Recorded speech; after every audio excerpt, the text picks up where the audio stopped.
Have you spoken to Joe Biden since he took office? No, I haven't. Is there a reason for that? No, well, I mean, whenever he has time, he can speak to me. But at the moment, clearly, he has other priorities.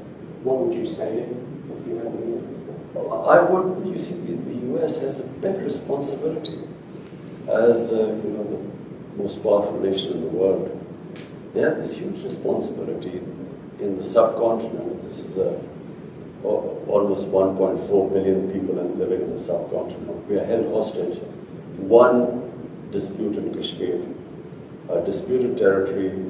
According to the United Nations Security Council resolutions, there should have been a plebiscite for the people of Kashmir to decide about their own future.